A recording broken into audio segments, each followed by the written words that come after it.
9 mars, Juges, chapitre 1er, chapitre 2, chapitre 3. Après la mort de Josué, les enfants d'Israël consultèrent l'Éternel en disant: Qui de nous montera le premier contre les Cananéens pour les attaquer? L'Éternel répondit: Juda montera. Voici, j'ai livré le pays entre ses mains. Et Juda dit à Siméon son frère: Monte avec moi dans le pays qui m'est échu par le sort, et nous combattrons les Cananéens. J'irai aussi avec toi dans celui qui t'est tombé en partage. Et Siméon alla avec lui. Juda monta, et l'Éternel livra entre leurs mains les Cananéens et les Phéréziens. Ils bâtirent 10 000 hommes à Bézek.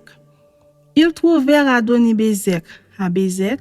Ils l'attaquèrent, et ils bâtirent les Cananéens et les Phéréziens.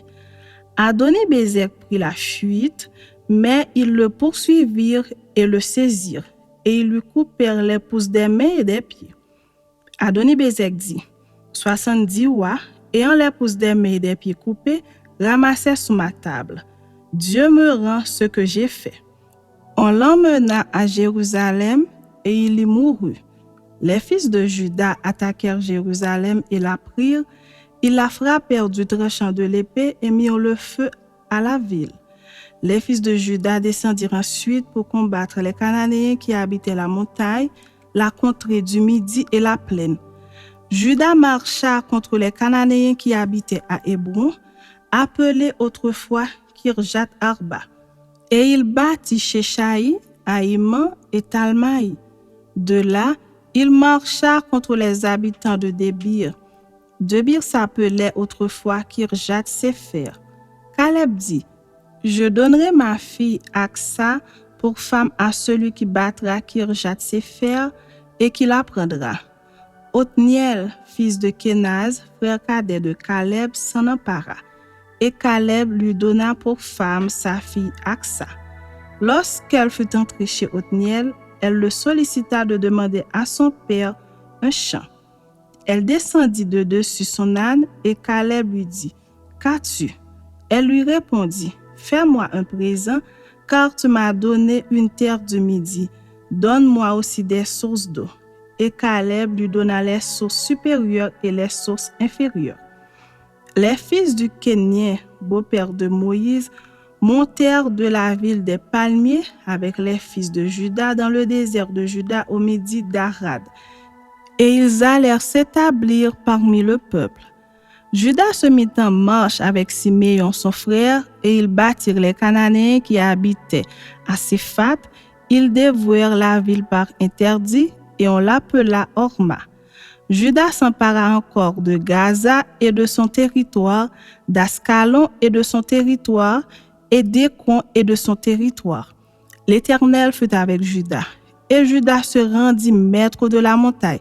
Mais il ne put chasser les habitants de la plaine parce qu'ils avaient des chars de fer. On donna Hébron à Caleb, comme l'avait dit Moïse, et il en chassa les 3 fils d'Anak.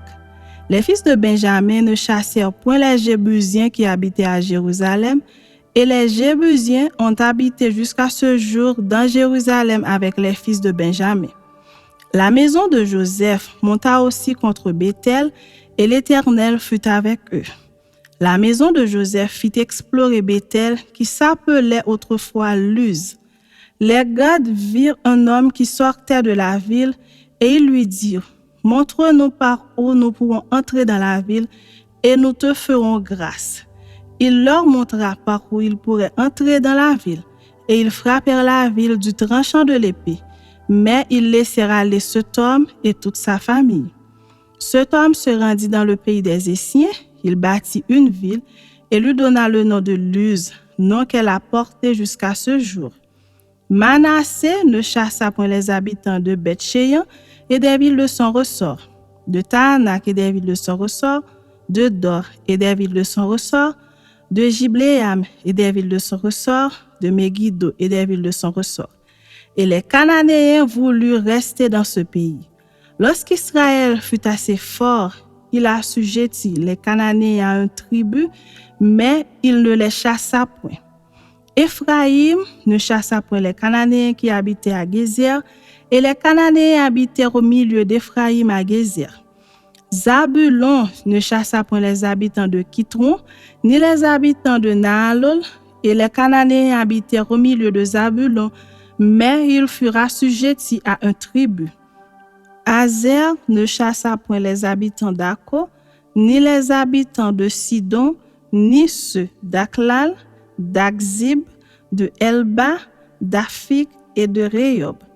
Et les Azérites habitèrent au milieu des Cananéens habitants du pays, car ils ne les chassèrent point. Nephtali ne chassa point les habitants de Beth-Shemesh, ni les habitants de Beth-Anath, et il habita au milieu des Cananéens, habitants du pays, mais les habitants de Beth-Shemesh et de Beth-Anath furent assujettis à un tribut. Les Amoréens repoussèrent dans la montagne les fils de Dan et ne les laissèrent pas descendre dans la plaine. Les Amoréens voulurent rester à Ar-Hérès, à Ajalon et à Shaalbim, mais la main de la maison de Joseph s'appesantit sur eux et ils furent assujettis à un tribut. Le territoire des Amoréens s'étendait depuis la montée d'Akrabim, depuis Séla et en dessus. Chapitre 2. Un envoyé de l'Éternel monta de Gilgal à Bokim et dit: Je vous ai fait monter hors d'Égypte et je vous ai amené dans le pays que j'ai juré à vos pères de vous donner. J'ai dit: Jamais je ne romprai mon alliance avec vous. Et vous ne traiterez point alliance avec les habitants de ce pays, vous renverserez leurs autels. Mais vous n'avez point obéi à ma voix. Pourquoi avez-vous fait cela? J'ai dit alors: Je ne les chasserai point devant vous, mais ils seront à vos côtés, et leurs dieux vous seront un piège. Lorsque l'envoyé de l'Éternel eut dit ces paroles à tous les enfants d'Israël, le peuple éleva la voix et pleura. Ils donnèrent à ce lieu le nom de Bokim, et ils y offrirent des sacrifices à l'Éternel. Josué renvoya le peuple, et les enfants d'Israël allèrent chacun dans son héritage pour prendre possession du pays. Le peuple servit l'Éternel pendant toute la vie de Josué et pendant toute la vie des anciens qui survécurent à Josué et qui avaient vu toutes les grandes choses que l'Éternel avait faites en faveur d'Israël. Josué, fils de Nun, serviteur de l'Éternel, mourut âgé de 110 ans. On l'ensevelit dans le territoire qu'il avait eu en partage à Timnath-Hérès, dans la montagne d'Éphraïm, au nord de la montagne de Gaash. Toute cette génération fut recueillie auprès de ses pères, et il s'éleva après elle une autre génération qui ne connaissait point l'Éternel, ni ce qu'il avait fait en faveur d'Israël. Les enfants d'Israël firent alors ce qui déplaît à l'Éternel, et ils servirent les Baals. Ils abandonnèrent l'Éternel, le Dieu de leur père, qui les avait fait sortir du pays d'Égypte, et ils allèrent après d'autres dieux d'entre les dieux des peuples qui les entouraient. Ils se prosternèrent devant eux, et ils irritèrent l'Éternel. Ils abandonnèrent l'Éternel, et ils servirent Baal et les Astartés. La colère de l'Éternel s'enflamma contre Israël. Il les livra entre les mains de pillards qui les pillèrent. Il les vendit entre les mains de leurs ennemis d'alentour, et ils ne purent plus résister à leurs ennemis. Partout où ils allaient, la main de l'Éternel était contre eux pour leur faire du mal, comme l'Éternel l'avait dit, comme l'Éternel le leur avait juré. Ils furent ainsi dans une grande détresse. L'Éternel suscita des juges, afin qu'ils les délivrassent de la main de ceux qui les pillaient. Mais ils n'écoutèrent pas même leurs juges, car ils se prostituèrent à d'autres dieux, se prosternèrent devant eux. Ils se détournèrent promptement de la voie qu'avait suivie leur père, et ils n'obéirent point comme eux au commandement de l'Éternel. Lorsque l'Éternel leur suscitait des juges, l'Éternel était avec le juge, et il les délivrait de la main de leurs ennemis pendant toute la vie du juge, car l'Éternel avait pitié de leurs gémissements contre ceux qui les opprimaient et les tourmentaient. Mais à la mort du juge, ils se corrompaient de nouveau plus que leur père, en allant après d'autres dieux pour les servir et se prosterner devant eux, et ils persévéraient dans la même conduite et le même endurcissement. Alors la colère de l'Éternel s'enflamma contre Israël et il dit, « Puisque cette nation a transgressé mon alliance que j'avais prescrite à ses pères, et puisqu'ils n'ont point obéi à ma voix, je ne chasserai plus devant eux aucune des nations que Josué laissa quand il mourut. C'est ainsi que je mettrai par elle Israël à l'épreuve pour savoir s'ils prendront garde au nom de suivre la voie de l'Éternel, comme leurs pères y ont pris garde. Et l'Éternel laissa en repos ces nations qu'il n'avait pas livrées entre les mains de Josué, et il ne se hâta point de les chasser. » Chapitre 3. Voici les nations que l'Éternel laissa pour éprouver par elles Israël, tous ceux qui n'avaient pas connu toutes les guerres de Canaan. Il voulait seulement que les générations des enfants d'Israël connussent et apprissent la guerre, ceux qui ne l'avaient pas connue auparavant.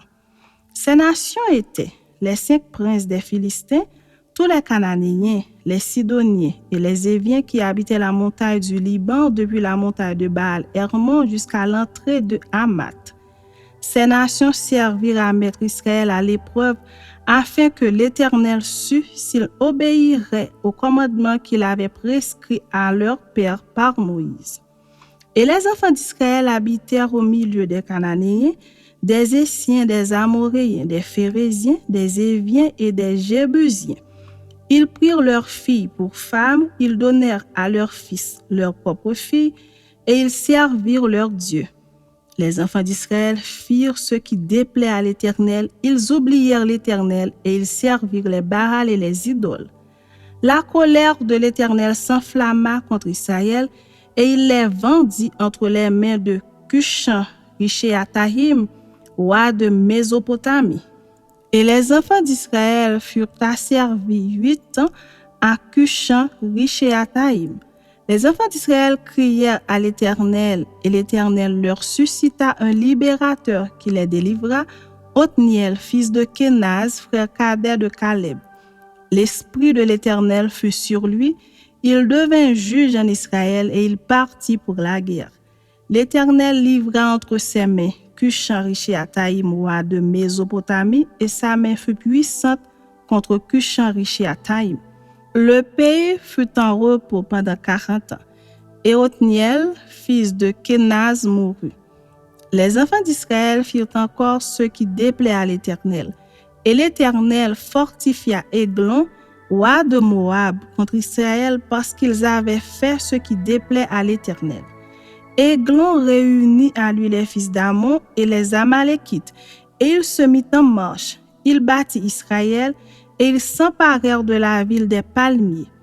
Et les enfants d'Israël furent asservis 18 ans à Églon, roi de Moab.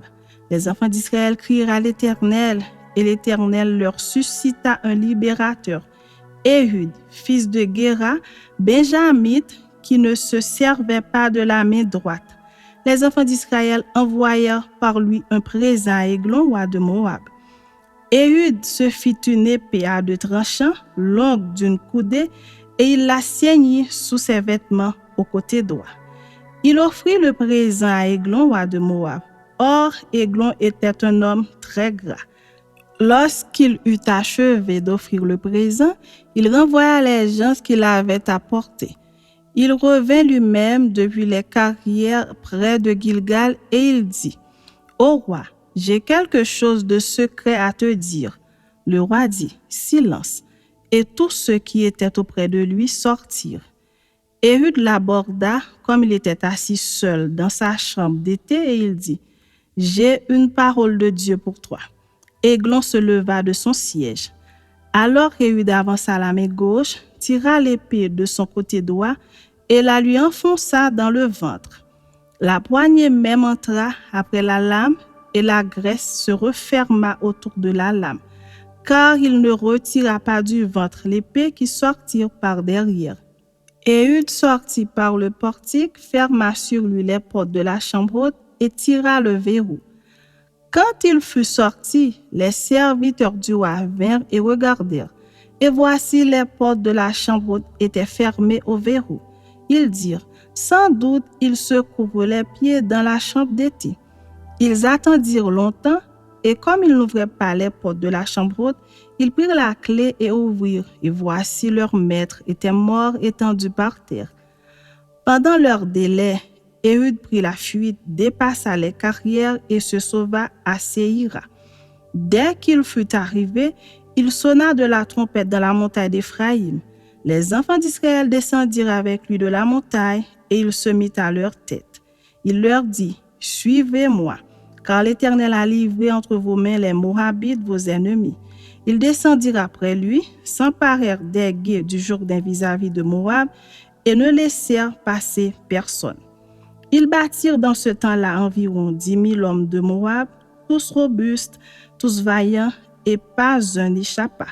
En ce jour, Moab fut humilié sous la main d'Israël, et le pays fut en repos pendant 80 ans.